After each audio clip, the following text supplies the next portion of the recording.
نہ کوئی غم کرو نہ خوف، خوشیاں مناؤ جنت کی جس کا تم سے وعدہ کیا گیا تھا۔ اللہ کی ربوبیت پر اطمینان جب انسان کو ہو جاتا، میرا رب اللہ ہے، ربی اللہ، انسان کے لیے نہ کوئی کھٹکا، نہ کوئی خطرہ، نہ کوئی خوف، نہ کوئی حزن۔ جو کچھ ہو رہا ہے کس کے اذن سے ہو رہا ہے؟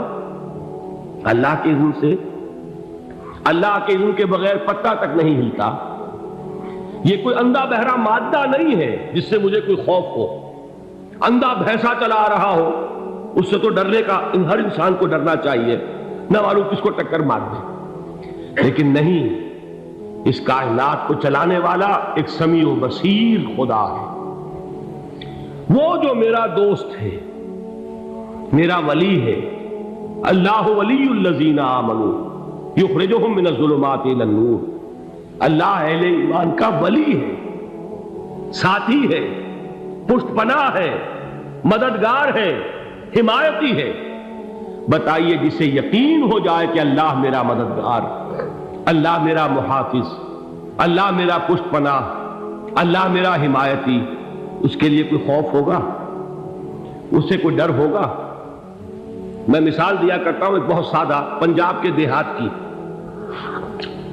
تو بڑا چودھری ہے اور کوئی غریب کسان ہے۔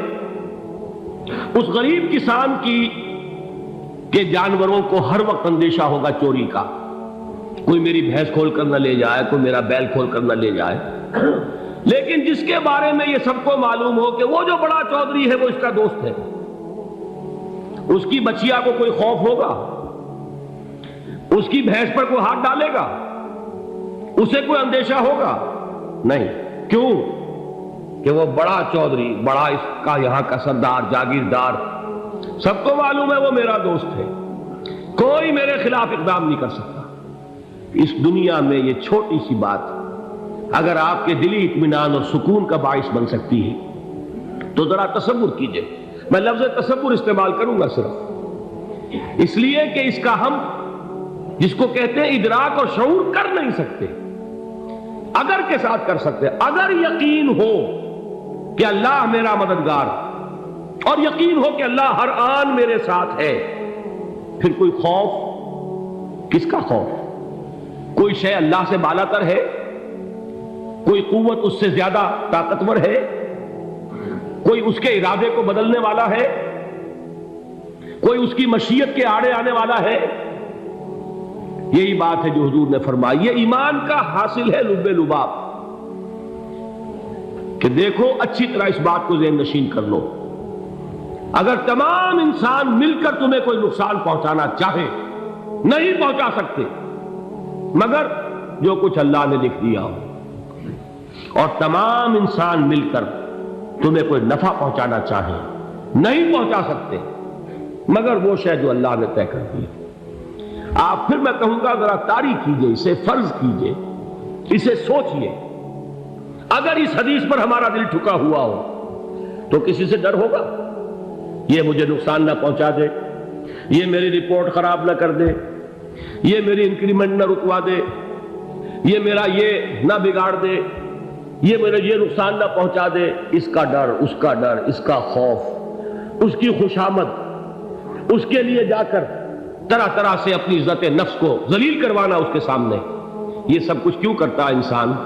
جب سمجھتا ہے کہ اس کے ہاتھ میں میرا کوئی نفع ہے، اس کے ہاتھ میں میرے لیے کوئی ضرر ہے، یہ مجھے کوئی غضب پہنچا سکتا ہے، یہ مجھے کوئی نقصان پہنچا سکتا ہے، یہ میرا کوئی کام بنا سکتا ہے، یہ میری کوئی ضرورت پوری کر سکتا ہے، اسی کا نام شرک ہے۔ جہاں آپ نے یہ سمجھا کہ غیر اللہ کے اندر کوئی طاقت موجود ہے، وہی شرک ہے۔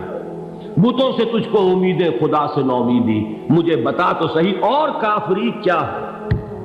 شرک تو یہ ہے۔ جس پر بھی تمہیں یہ خیال ہے، کلمہ ہے یہ کلمہ سوم، لا حول ولا قوت الا باللہ، ذرا اس پر دل کو کبھی اگر آپ تصور کریں، پھر فرض کریں، دل ٹھک جائے اس پر، کوئی طاقت نہیں۔ یہی بات تھی جو شیخ عبد القادر جیلانی رحمۃ اللہ علیہ نے اپنی وصیت میں اپنے بچے سے کہی۔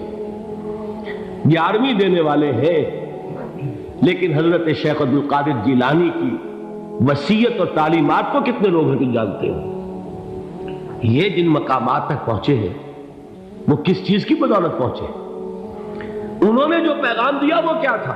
اے میرے بچے، جس طریقے سے قرآن مجید میں حضرت لقمان کی نصیحتیں جو ہے نقل کر دی گئی ہیں، میں یہ عرض کروں گا بالفرض اگر قرآن حضرت عبد القادر جیلانی کے بعد نازل ہوا ہوتا تو شیخ عبد القادر کی یہ نصیحتیں بھی قرآن میں درج ہوتی۔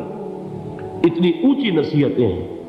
اے میرے بچے، اس حقیقت کو ذہن نشین کر لے، لا فاعل فی الحقیقت ولا مؤثر الا اللہ۔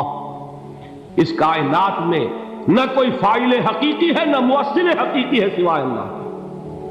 کسی شے میں کوئی تاثیر نہیں اگر اللہ نہ چاہے۔ آگ جلا نہیں سکتی اگر اللہ نہ چاہے، پانی ڈبو نہیں سکتا اگر اللہ نہ چاہے، زہر ہلاک نہیں کر سکتا اگر اللہ نہ چاہے، کوئی چیز فائدہ نہیں پہنچا سکتی اگر اللہ نہ چاہے۔ تو در در پہ کیوں سر جھکاتے ہو؟ در در پر کیوں جبیں سائی کرتے ہو؟ سب کے سامنے کیوں ہاتھ پھیلاتے ہو؟ ایک اللہ سے مانگو، ایک اللہ کے سامنے زمین پر اپنی جبین رکھو۔ لا فاعل فی الحقیقت ولا مؤثر الا اللہ۔ نظر آتا ہے ہمیں کہ پانی پیاس بجھا دیتا ہے، پیاس بجھانے کی صلاحیت پانی میں نہیں ہے، اللہ کے اذن سے۔ کھانا بھوک مٹا دیتا ہے، بھوک مٹانے کی صلاحیت کھانے میں نہیں ہے، اذن رب میں ہے۔ دیکھیے یہی یقین تھا حضرت موسیٰ علیہ السلام کا واقعہ یاد کیجئے۔ سامنے سمندر آ گیا ہے، قوم دیکھتی ہے پیچھے کہ گرد و غبار کا طوفان، معلوم ہوا کہ فرعون اپنے لشکر سمیت آ گیا۔ لشکر جب چلتا تھا تیز رفتاری کے ساتھ تو گرد و غبار کا جو طوفان اٹھتا تھا اس کا تصور کیجیے، اور لمحہ بلمحہ وہ قریب آ رہا ہے۔ پوری قوم نے کیا کہا؟ اے موسیٰ انا لمدرکون، اے موسیٰ ہم کو پکڑے گئے۔ قرآن مجید نے تو یہاں وہ باتیں نہیں لکھی ہیں، لیکن تورات میں یہ درج ہے کہ بنی اسرائیل جھگڑنے لگے، دست و گریبان ہو گئے موسیٰ کے ساتھ۔ موسیٰ نے یہاں مروایا لا کر، اس سے تو ہم ہی بہتر تھے، وہاں کھانے کو ملتا تھا، زندگی تو تھی، بیگار ہم کر رہے تھے، موت تو نہیں تھی۔ اب جو کچھ ہوگا اس کا تصور کرو، جس طریقے سے ہمارے ٹکڑے اڑائے جائیں گے۔ تو لڑ رہے ہیں حضرت موسیٰ علیہ السلام سے۔ یہ تورات کی تفصیل ہے، قرآن میں صرف اتنا آیا ہے، پریشان ہو کر انہوں نے کہا انا لمدرکون، موسیٰ ہم کو پکڑے گئے۔ اس وقت موسیٰ کا جواب کیا ہے؟ کلا ان معی ربی سیہدین، نہیں، میرے ساتھ میرا رب ہے، وہ راستہ دے گا۔ بتائیے کہاں راستہ نظر آ رہا ہے؟ یہ ہے ایمان بالغیب۔ راستہ نظر نہ آئے تب اللہ پر یقین ایمان ہے۔ جیب میں پیسے ہوں اور تب دل کو اطمینان ہے تو ایمان کس پر ہوا؟ پیسے پر، اللہ پر نہیں۔ جب وسائل و ذرائع نہ ہو اور پھر یقین ہو کہ اللہ مسبب الاسباب ہے، وہ اسباب کا پابند نہیں ہے، وہ اسباب کا محتاج نہیں ہے، اسباب اس کے محتاج ہے۔ اگر یہ یقین ہے تو اللہ پر ایمان ہے، یہ نہیں ہے تو تمہارا ایمان اسباب پر ہے، وسائل پر ہے، ذرائع پر ہے، مادیات پر ہے، اللہ پر نہیں۔ اس وقت کہاں راستہ تھا؟ کوئی راستہ تھا؟ سمندر ہے اور ادھر سے لشکر آ گیا ہے۔ کلا ان معی ربی سیہدین۔ اب دیکھیے ایمان کہہ دینا آسان ہے، ہوا معکم اینما کنتم، جہاں کہیں بھی تم ہوتے ہو اللہ تمہارے ساتھ ہوتا ہے، لیکن اس کا یقین قائم ہو جائے تو زمین و آسمان کا فرق واقع ہو جائے۔ یہی بات ہوئی حضور کے ساتھ۔ غار ہے، چھپے ہوئے ہیں محمد رسول اللہ اور آپ کے وہ یار غار ابو بکر صدیق رضی اللہ تعالی عنہ۔ اقبال نے حضرت ابو بکر کی شان میں چند اشعار کہیں صرف، لیکن واقعہ یہ ہے کہ بھاری بھاری نظموں پر اور قصیدوں پر بھاری ہے، طویل ترین نظمیں اور قصیدے ہوں ان پر بھاری ہے۔ ہمتیں ابو بکر کی ہمت جو ہے، کشت ملت را چوں ابر، جیسے بارش سے کھیتی اپجتی ہے، ابو بکر کی ہمت اور عزیمت اس امت کو اسی طرح سینچنے والی ہے۔ ثانیے اسلام و غار و بدر و قبر، وہ دوسرے تھے اسلام میں، دوسرے پہلے کون تھے؟ انا اول المومنین، حضور فرماتے ہیں سب سے پہلا ایمان لانے والا میں، دوسرے ابو بکر۔ ویسے ہمارے ہاں یہ چلتا ہے اختلاف، حضرت علی پہلے ہیں کہ حضرت ابو بکر پہلے ہیں، لیکن اس میں بڑی خوبصورت تطبیق قائم کی ہے علماء نے، اور بہت صحیح ہے۔ چار کے بارے میں فیصلہ ہی مت کرو کہ کون پہلے، ان کی ایک عجیب تقسیم کر دی ہے۔ آزاد مردوں میں، بالغ مردوں میں سب سے پہلے ابو بکر، بچوں میں سب سے پہلے علی، خواتین میں سب سے پہلے خدیجہ، اور غلاموں میں سب سے پہلے زید بن حارثہ۔ بڑی پیاری تقسیم ہے، یہ چاروں ہی پہلے ہیں، ہر ایک کے لیے اولیت ہے۔ اور واقعہ یہ ہے کہ اگر زمانی اعتبار سے تعین ہوگا تو پہلے خدیجۃ الکبریٰ آئیں گی رضی اللہ تعالی عنہ، کسی اور سے بات کرنے کی نوبت بعد میں آ سکتی ہے، پہلے تو اہلیہ محترمہ سے بات ہوئی، آتے ہی پہلی وحی ہوئی ہے، ابھی تبلیغ کا حکم نہیں تھا۔ کس کو بتایا واقعہ؟ ابھی اپنی نبوت کی تبلیغ کا تو حکم ہی نہیں آیا، واقعہ کس کا ہے؟ وہ خدیجہ کا ہے۔ جب کہا ہے کہ خشیت علی نفسی، مجھے اپنی جان کا اندیشہ ہے، تو کیا جواب دیا خدیجہ نے رضی اللہ تعالی عنہا؟ وہ صدیقۃ الکبریٰ ہے، صدیقات جو ہے خواتین ان میں چوٹی پر خدیجۃ الکبریٰ ہے رضی اللہ تعالی عنہا، اور صدیق جو مرد ہیں ان میں صدیق اکبر ہے ابو بکر صدیق رضی اللہ تعالی عنہ، لیکن صدیقات میں چوٹی پر۔ جب حضور نے فرمایا خشیت علی نفسی، کیا فرمایا، کیا عرض کیا، کیسے تسلی دی؟ نہیں نہیں، اللہ آپ کو ضائع نہیں کرے گا، آپ غریبوں کے ہمدرد ہیں، آپ مساکین کے تکالیف رفع کرنے والے ہیں، آپ بیواؤں کی سرپرستی کرتے ہیں، آپ مسافروں کی خدمت کرتے ہیں، اللہ آپ کو ضائع نہیں کرے گا۔ یہ یقین ہے اس خاتون کے اندر۔ خیر وہ ایک علیحدہ بات ہو جائے گی۔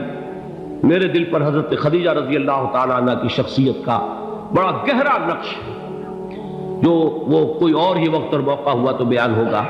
بہرحال اقبال نے ایک مصرے میں جو چار اولیتیں جمع کر دی ہیں، ہمتیں او کشت امت را چو ابر، ثانی اسلام و غار و بدر و قبر۔ اسلام میں حضور کے بعد پہلے کون؟